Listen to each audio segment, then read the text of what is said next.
হইবাই জনমে দুঃখী কাইন্দা কাইন্দা রাইত পুহাইবাই হইতাই না আর সুখী। আসসালামু আলাইকুম, আশা করি সব ভালো আছেন। তো আজকে আমি অত্যন্ত আনন্দিত।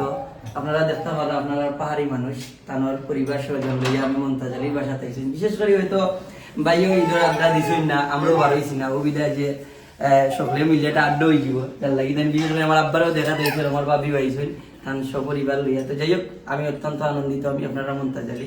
ডাকর একটা কথা আছে, রসুন খরা খরা হইলে জ্বরে খানো। হয়তো ভাই কিবা গান শিল্পী, আমি অভিনয় শিল্পী, তবে আমরা ভালোবাসায়। তো সবচাইতে আমি বেশি খুশি হয়েছি যে যেহেতু ভাই বাবিরে লইয়া আইছেন।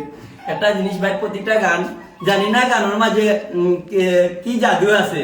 প্রতিটা গান মানে মনটা এত নরম হয়, এবং কি আমি একটা সিচুয়েশন পার করছি ভাইয়ের গান শুনি শুনি। তো আমার ভালো লাগছে ভাই কোনটা কইবা আজকে যে আমার বাসা দিয়েছেন।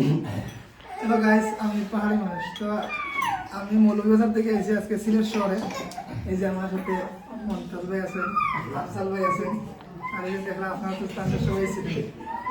তো খুব ভালো লাগছে এই ভাই। সিলেট শহর আমি আই কিন্তু এরকম মায়া কেউ করছে না। যে আছে আরেকটা জিনিস আছে যে আমার বাবু বুঝবাই যে দিন হইবাই জনম দুঃখী কাইন্দা কাইন্দা রাত পুহাইবাই হইতা না আর সুখী। একটা দিন যদি আমার এটা ফেভারিট একটা গান ভাই।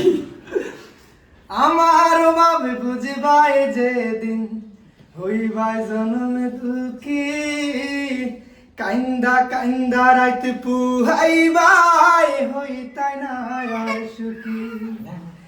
কারো মনে কষ্ট দিয়া কি সুখে আমার কাছে যাই হোক, অত্যন্ত ভালো লাগছে যেহেতু ঈদের আড্ডা দিছি না, এখানে আপনারা বেদনাও আসেন, আমার বাতি যা সব মিললে আমরা আর আড্ডা দিমু। যেহেতু আমরা তো নিরিবিলি জায়গা মিলেও না। তো যাই হোক ভাই, আমরা লোকে যেহেতু তাই সিলেট আমার শহরে ঢুকার আগেও আমরা লোকে যোগাযোগ করছেন। কমলগঞ্জে ইনশাআল্লাহ যাইব ভাই, স্বপ্নের বাড়ি যাইব, স্বপ্নের বাড়ি যাইব। ভালো থাকবা, সুস্থ থাকবা। সুন্দরী স্বপ্নের বাড়ি। আসসালামু আলাইকুম।